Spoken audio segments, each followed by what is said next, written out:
اور اللہ تعالیٰ فرماتے ہیں سورہ کہف میں سورہ نمبر 18 آیت نمبر 54 میں کہ اللہ سبحانہ و تعالیٰ نے اس قرآن مجید میں کئی مثال پیش کی ہے جو انسانوں کے لیے فائدہ مند ہیں. اور اللہ تعالیٰ پیغام دہراتے سورہ الزمر میں سورہ نمبر 39 آیت نمبر 27 میں کہ اللہ سبحانہ و تعالیٰ نے اس قرآن مجید میں کئی مثال پیش کی ہے جو انسانوں کے لیے فائدہ مند ہیں. تو یہ قرآن مجید جب آپ پڑھیں گے تو نہ ہی آپ کو اس دنیا میں فائدہ ہوگا بلکہ آخرت میں بھی فائدہ ہوگا. اور آپ اتنے سال ضائع کرتے ہیں کتاب پڑھنے کے لیے، ڈگری حاصل کرنے کے لیے، قرآن مجید پڑھنے کے لیے کتنا وقت لگتا ہے؟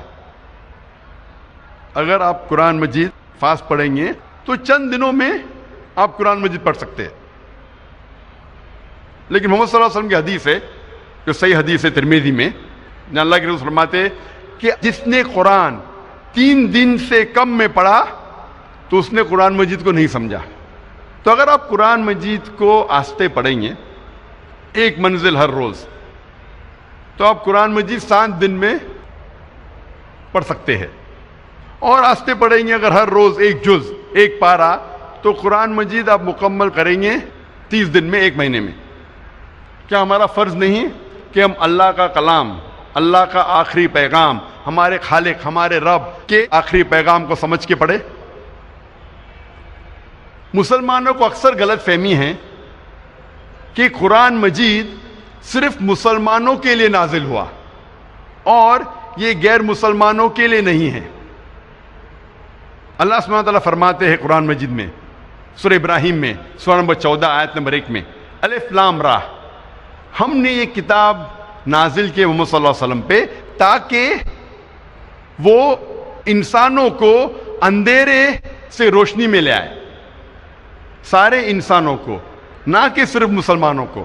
اللہ تعالیٰ فرماتے ہیں سورہ ابراہیم میں سورہ نمبر 14 آیت نمبر 52 میں کہ یہ پیغام ہے سارے انسانوں کے لیے تاکہ وہ جان لے کہ ایک خدا ہے. اللہ تعالیٰ فرماتے ہیں سورہ بقرہ میں سورہ نمبر 2 آیت نمبر 185 میں کہ رمضان وہ مہینہ ہے جس میں اللہ سبحانہ و تعالیٰ نے قرآن نازل کیا، ہدایت کے لیے سارے انسانوں کے لیے، اور یہ فرقان ہے جو حق اور باطل کے درمیان فیصلہ کرتا ہے. اللہ تعالیٰ فرماتے ہیں سورہ الزمر میں سورہ نمبر 39 آیت نمبر 41 میں کہ ہم نے قرآن نازل کیا محمد صلی اللہ علیہ وسلم پہ تاکہ وہ انسانوں کو ہدایت دے. قرآن مجید میں یہ نہیں کہا گیا ہے کہ صرف مسلمانوں یا عربوں کو ہدایت دے، لیکن سارے انسانوں کو ہدایت دے. قرآن مجید صرف مسلمانوں کے لیے نہیں بلکہ سارے انسانوں کے لیے ہے. اللہ تعالیٰ فرماتے ہیں سورہ انبیاء میں سورہ نمبر 21 آیت نمبر 107 میں وما ارسلناک الا رحمۃ للعالمین، کہ ہم نے محمد صلی اللہ علیہ وسلم کو نہیں بھیجا لیکن رحمت بنا کے سارے انسانوں کے لیے، سارے عالموں کے لیے.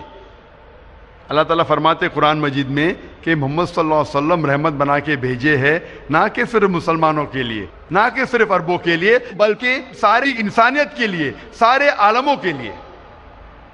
اللہ تعالیٰ فرماتے سورہ فاطر میں سورہ نمبر 35 آیت نمبر 24 میں وما ارسلناک الا کافۃ للناس بشیرا ونذیرا، کہ ہم نے محمد صلی اللہ علیہ وسلم کو ایک یونیورسل میسنجر جیسے بھیجا ہے، سارے انسانوں کے لیے ایک پیغمبر بھیجا ہے تاکہ وہ لوگوں کو ہدایت دے. لیکن اکثر انسان اب بھی نہیں جانتے. تو محمد صلی اللہ علیہ وسلم صرف مسلمانوں یا صرف عربوں کے لیے نہیں بھیجے گئے تھے بلکہ سارے انسانوں کے لیے بھیجے گئے تھے. ہم مسلمان اکثر سمجھتے ہیں کہ یہ قرآن مجید غیر مسلمانوں کو نہیں دی جا سکتی اور غیر مسلمان اسے نہیں چھو سکتے. یہ اکثر غلط فہمی ہے اور لوگ حوالہ دیتے ہیں سورہ واقعہ کی سورہ نمبر 56 آیت نمبر 77 to 80، جہاں اللہ سبحانہ تعالیٰ کہتے ہیں کہ یہ قرآن مجید ہے جو ایک محفوظ کتاب ہے، کوئی بھی اسے چھو نہیں سکتا صرف مطہرین جو لوگ پاک ہے. اور لوگ سمجھتے ہیں کہ کتاب مکنون جس کا ذکر کیا گیا قرآن مجید میں وہ یہ قرآن مجید کتاب ہے، مصحف ہے. اور مطہرین مطلب ایک انسان اگر وضو میں ہے صرف وہی چھو سکتا ہے، اسی لیے کہتے ہیں کہ غیر مسلمان اسے چھو نہیں سکتے. اگر یہ آیت کے معنی ہے کہ یہ کتاب مکنون یہ قرآن مجید کا مصحف ہے اور جو وضو میں نہیں چھو سکتا، تو کوئی بھی غیر مسلم دکان سے 100 یا 150 روپے کا قرآن مجید خرید کے چھو سکتا ہے.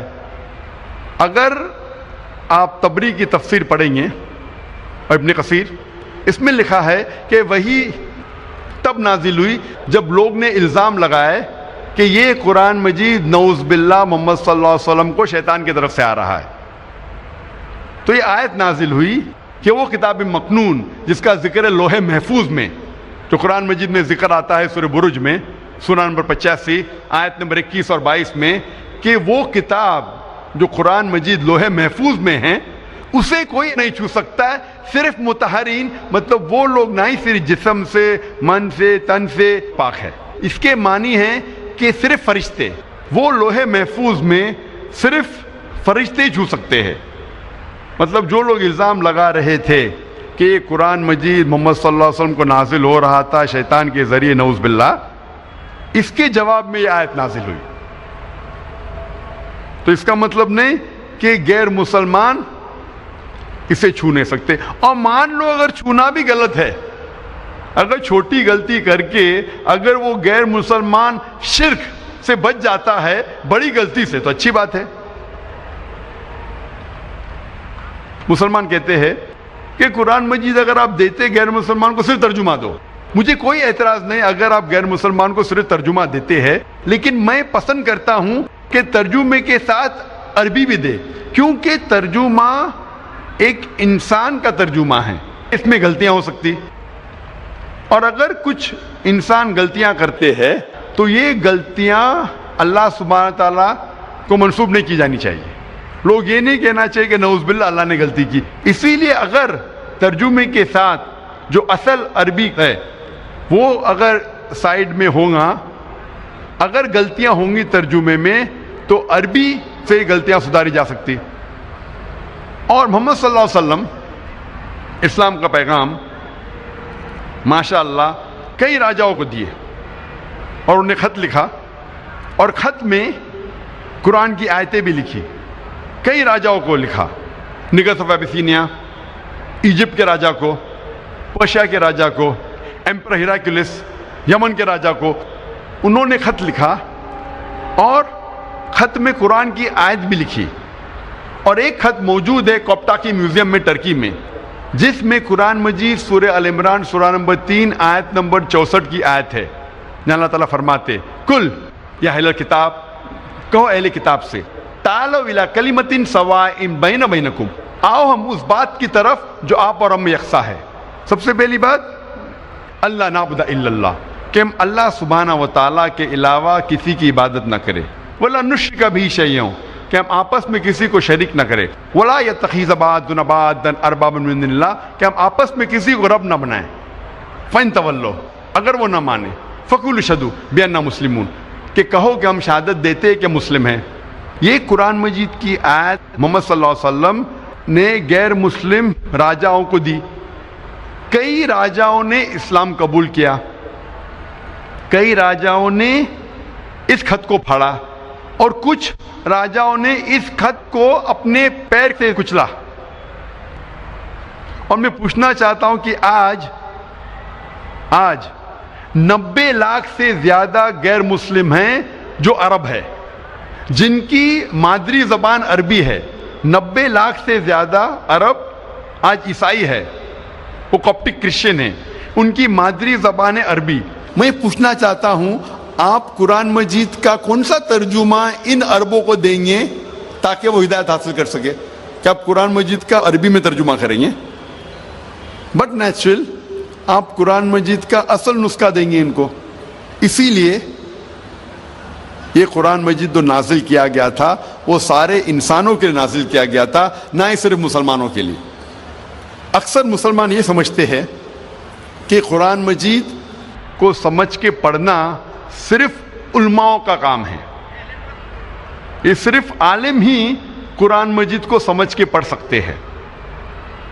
اللہ تعالیٰ فرماتے قرآن مجید میں، جس آیت کی میں نے تلاوت کی تھی میرے تقریر کے شروعات میں، اللہ تعالیٰ 4 بار فرماتے ہیں ایک ہی سورے میں، سورہ قمر میں، سورہ نمبر 54 آیت نمبر 17 آیت نمبر 22 آیت نمبر 32 اور آیت نمبر 40 میں وَلَقَدْ يَسَّرْنَا الْقُرْآنَ لِلذِّكْرِ فَهَلْ مِن مُدَّكِرٍ، کہ ہم نے قرآن کو آپ کو سمجھنے کے لیے آسان بنایا ہے، آپ کو یاد رکھنے کے لیے آسان بنایا ہے، تو کون آپ میں سے جو ہدایت نہ پائے؟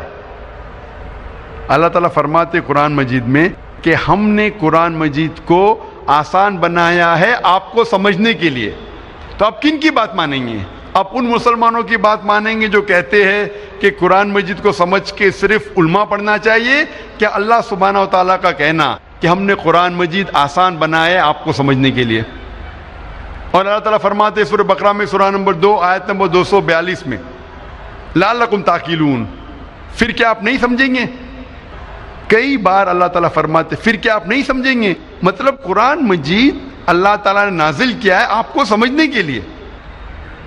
اگر آپ کو قرآن مجید پڑھتے پڑھتے کوئی مشکل پیش آتی ہے تو اللہ تعالیٰ فرماتے ہیں سورہ نحل میں سورہ نمبر 16 آیت نمبر 43 میں، اور سورہ انبیاء سورہ نمبر 21 آیت نمبر 7 میں اللہ تعالیٰ فرماتے کہ اگر آپ کو کوئی مشکل آتی ہے تو آپ ان سے پوچھو جس کے پاس علم ہے، فَاسْأَلُوا أَهْلَ الذِّكْرِ إِن كُنتُمْ لَا تَعْلَمُونَ، اگر آپ کو سمجھنے میں کچھ مشکل پیش آتی ہے تو آپ ان سے پوچھو جس کے پاس علم ہے، یعنی عالموں سے پوچھو۔ اگر قرآن مجید میں سائنس کا ذکر ہوتا ہے تو آپ کس سے پوچھیں گے؟ آپ حجام سے پوچھیں گے؟ آپ پوچھیں گے سائنسدان سے، کیونکہ سائنسدان علم رکھتا ہے سائنس کے بارے میں۔ اگر قرآن مجید ذکر کرتا ہے میڈیسن کے بارے میں تو آپ کس سے پوچھیں گے؟ آپ پوچھیں گے ڈاکٹر سے۔ اگر قرآن مجید پڑھتے پڑھتے آپ کو کوئی مشکلات پیش آتی ہے، آپ جاننا چاہتے اس کے معنی یا جاننا چاہتے نزول قرآن، تو آپ ایک عالم سے پوچھیں گے جو 7 سال یا 14 سال دارالعلوم میں علم حاصل کیا ہے قرآن کے بارے میں۔ تو اگر قرآن پڑھتے ہوئے کچھ مشکلات پیش آتی ہے تو اللہ تعالیٰ فرماتے ہیں کہ ان سے پوچھو جو اس میدان میں علم رکھتے ہیں۔